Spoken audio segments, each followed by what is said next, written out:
आज আমরা যে লীলাটি আস্বাদন করব, আজ আমাদের আস্বাদনের বিষয় হলো ভক্ত রঘুনাথের জগন্নাথ দর্শন। আবারও বলছি, আজ আমাদের আস্বাদনের বিষয় হলো ভক্ত রঘুনাথের জগন্নাথ দর্শন।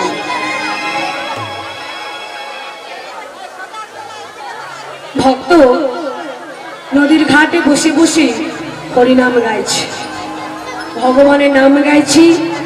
আর যারা স্নান করতে আসছি তাদেরকেও নামে মাতিয়ে রেখেছি, আর যারা চলে যাচ্ছে তাদেরকেও মাতিয়ে রেখেছি। ভক্ত গাইছে কি, বল গৌরনিতা গৌরনিতা গৌরনিতাই বল গৌরনিতা বল গৌরনিতা গৌরনিতা গৌরনিতা বল গৌরনিতা গৌরনিতা গৌরনিতা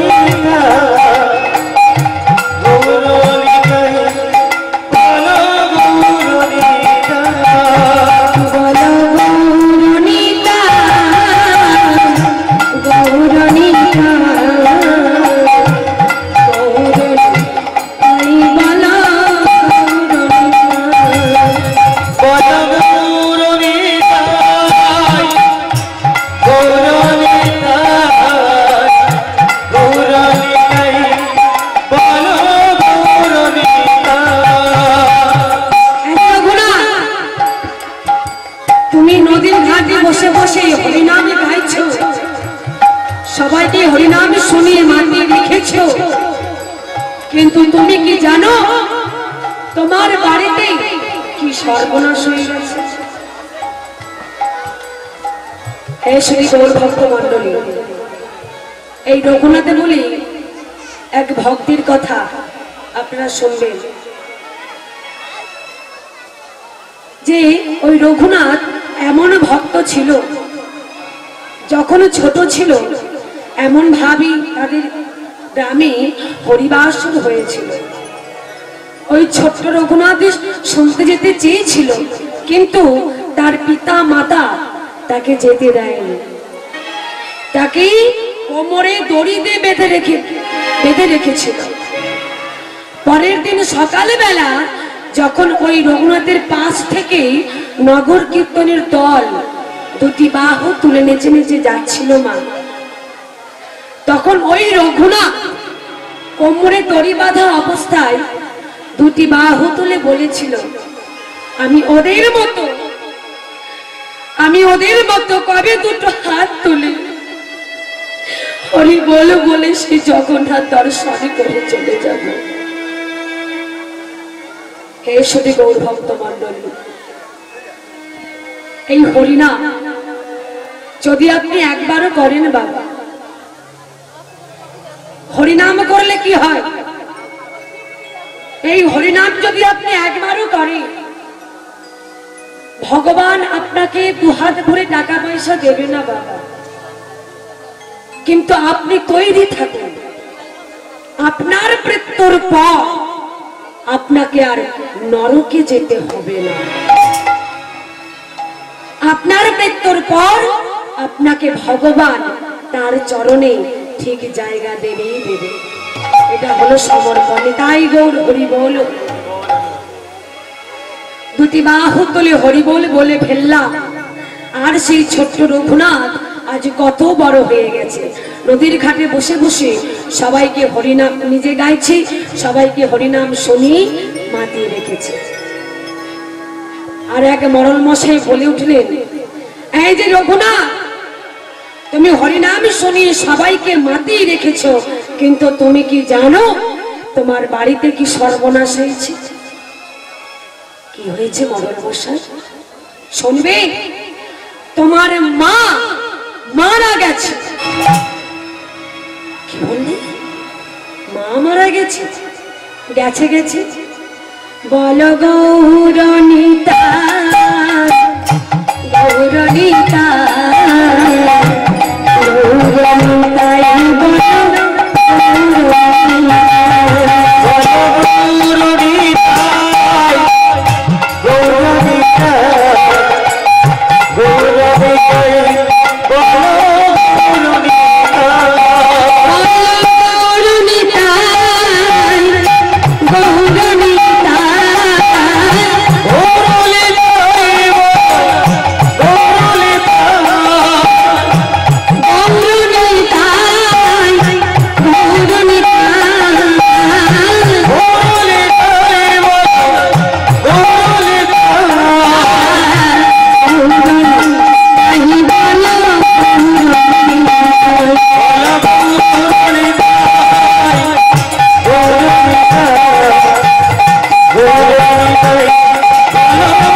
হলাম, কিন্তু আরো একটা বিপদ ঘটেছে।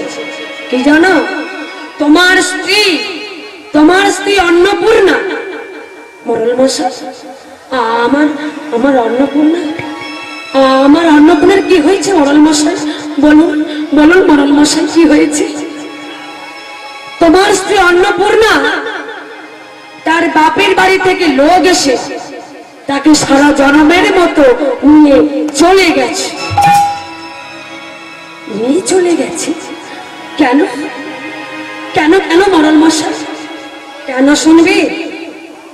তোমার মতো পাগলের সঙ্গে ঘর সংসার করাবে না, কারণ তুমি তারই একটা কাপড় কিনে দাও না, খাওয়া পড়ার দিকে লক্ষ্য রাখো না। তাই তারা ঠিক করেছে অন্নপূর্ণা নতুন করে আবার বিবাহ দেবে। তোমার মা তো মরেছে, উপরন্তু তোমার স্ত্রী তোমাকে পরিত্যাগ করে সারা জনমের মতো চলে গেছে। যখনই বলেছে এই কথা, রঘুনাথ চিৎকার করে কেঁদে উঠল, অন্নপূর্ণা, অন্নপূর্ণা, তুমি আমাকে ছেড়ে যেতে পারো না অন্নপূর্ণা, তুমি আমাকে ছেড়ে যেও না অন্নপূর্ণা, যেও না। আমি যে তোমায় ছাড়া বাঁচবো না অন্নপূর্ণা, তুমি ফিরে এসো অন্নপূর্ণা, তুমি আমার কাছে ফিরে এসো। কি রঘুনাথ, যখন বলেছি তোমার মা মারা গেছে তখন তুমি কাঁদলে না, আর যেই বলেছি তোমার স্ত্রী তোমায় পরিত্যাগ করে চলে গেছে অমনি তুমি এত কান্নাকাটি করছো। এই যে, তাহলে কি বলতে হয় তুমি তোমার মায়ের চেয়ে তোমার স্ত্রীকে বেশি ভালোবাসো? মোড়ল মশাই, বিপদে বন্ধু চেনা যায়, আর স্ত্রীকে চেনা যায় দারিদ্র্যতে। স্বামীর টাকা থাকলে 10 আঙ্গুলি 10টা আংটি পরে ঘোরা যায়, স্বামীর টাকা থাকলে দামি শাড়ি কিনেও পরা যায়, স্বামীর টাকা থাকলে গালি পান দিয়ে মার্কেটে বকবক করা যায়। কিন্তু স্বামী যদি দারিদ্রতা হয়, স্বামীর জীবনে যদি অভাব হয়, কষ্ট হয়, স্বামী উপায় করত।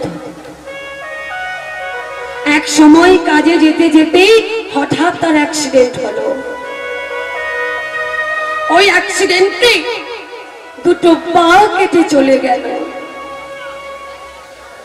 সেই স্বামী পঙ্গু অবস্থায় ঘরের মধ্যে বসে রইল।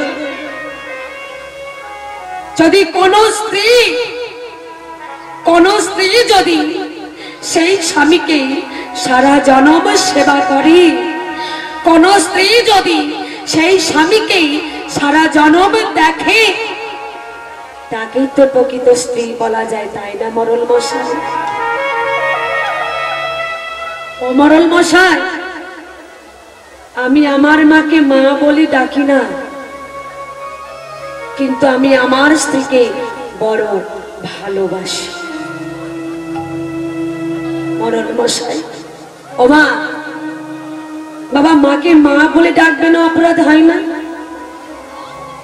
কি গো বাবা, কি বলে? মাকে মা বলে না, অপরাধ নেই?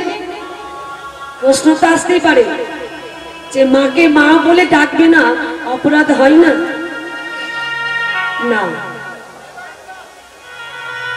তাহলে কোন মাকে মা বলে না ডাকলেই অপরাধ হয় না? ত্রেতা যুগে রাম যখন 14 বৎসর বনবাসে চলে গেল বাবা, ভরত ছিল মামার বাড়ি। তো ভরত যখন মামার বাড়ি থেকে ঘরে ফিরে এলো, এসে দেখছে দাদা ঘরে নেই। মাকে বলছে, মা, দাদা কোথায় গেল? বলে, তোর দাদাকে বনে পাঠিয়ে দিয়েছে। আমার জন্য কি রেখেছো? অযোধ্যা সিংহাসন। তবে দেখ, তোর দাদাকে বনে পাঠাতে গিয়ে তোর বাবা মানে দশরথ মারা গেছে। দেখ, আমি তোর মা, তোর জন্য আমি রাজ সিংহাসন রেখেছি। বলে মা, দাদাকে কত বৎসর বনে পাঠিয়েছো? বলে 14 বৎসর। শুনে রাখো মা একটি কথা, আমি দাঁড়িয়ে তোমায় কথা দিলাম 14 বৎসর তোমাকে আমি কোনোদিন আর মা বলে ডাকবো না, ডাকবো না, ডাকবো না। কেন? কেন? কেন তুই মা বলবি না? শুনে রাখো মা একটি কথা, যে মা ভগবানের মতো দাদাকে ঘর ছাড়া করে দেয়, যে মা গ্রামের হরিবাসর হলে ছেলেকে তাড়াতাড়ি ঘুম পাড়িয়ে দেয়, একটু কৃষ্ণ নাম শুনতে দেয় না, হরি নাম শুনতে দেয় না, সেই মাকে তুমি যদি মা বলে না ডাকো তার কোনো অপরাধ হয় না।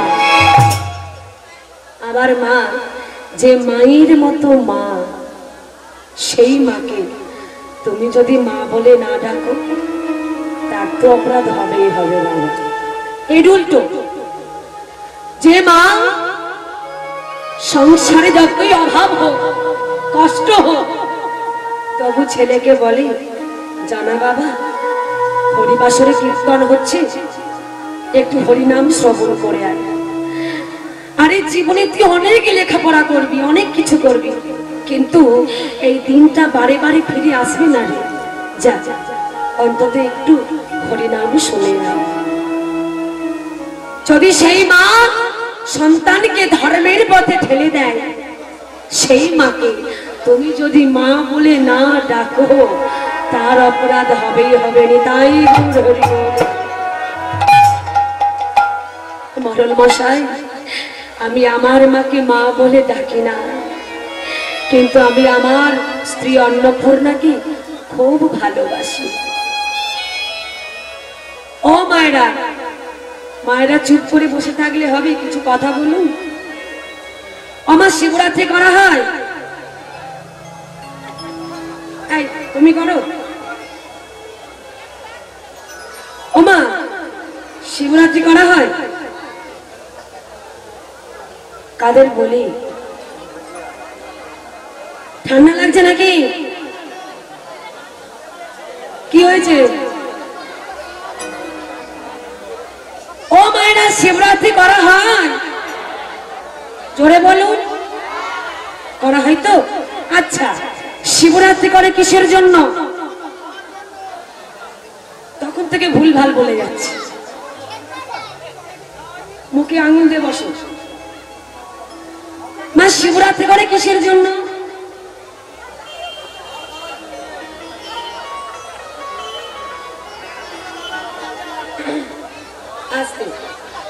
শিবরাত্রি করে স্বামীর মঙ্গলের জন্য, তাই তো নাকি?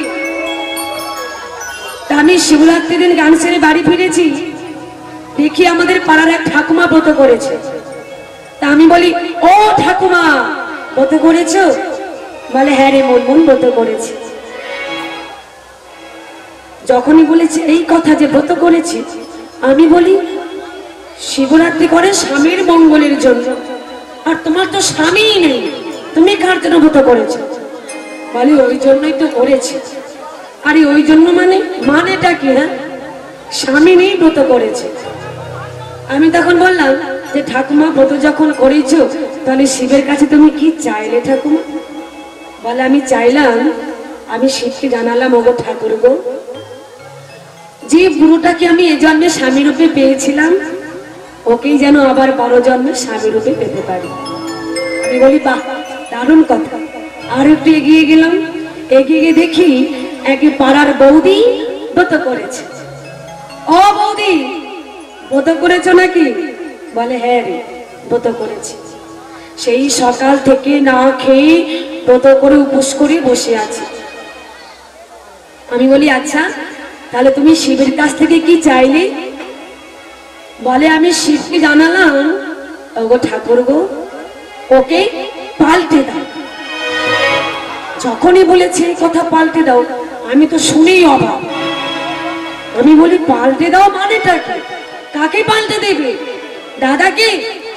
বলে না রে, তোর দাদা প্রত্যেকদিন ওই মদ খেয়ে এসে আমাকে প্রত্যেকদিন ধরে ধরে মারে।